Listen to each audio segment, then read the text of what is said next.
The night my husband came home from his conference with a miniature Eiffel Tower was the night I realized something was off. It wasn't the trinket itself, he always brought back random souvenirs from his work trips, but the look in his eyes when I asked where he got it. He wouldn't meet my gaze, just mumbled something about a gift shop, and tossed the shiny thing onto the table next to the snow globe from Chicago and the wooden elephant from his so-called team-building retreat in Mumbai. I started lining them up on the mantelpiece, half joking that soon we'd have a whole museum of his corporate escapades. But the joke stopped being funny when I noticed the letters. Each cheap souvenir had a tag or engraving, sometimes scratched in, sometimes embossed, an E on the elephant, a V under the snow globe, and so on. It was only after the Paris trip that I put it together, staring at the collection and reading, over and over, the word evenings.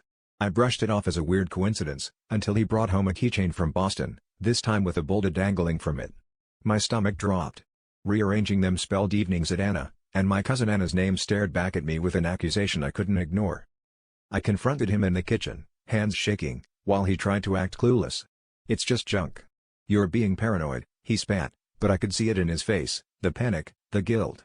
He finally cracked and admitted he'd been seeing Anna, sneaking off to her apartment just to talk when he was supposed to be away for work. The souvenirs were his way of leaving clues, he said, some twisted subconscious need to be caught. That didn't stop me from throwing the whole mantelpiece collection straight into the trash while he packed a bag and left. Now, every night, I stand in the empty living room, staring at the clean mantel and wondering what's worse, his betrayal, or the way a part of me is relieved. I'd been playing the perfect wife for years, ignoring the growing emptiness, the nagging sense that I wanted out but was too scared to leave first. He handed me freedom disguised as heartbreak, and I took it. When people ask, I just say we grew apart, but I'll never forget the confession spelled out in cheap plastic and glass, souvenirs of a marriage I no longer want to remember.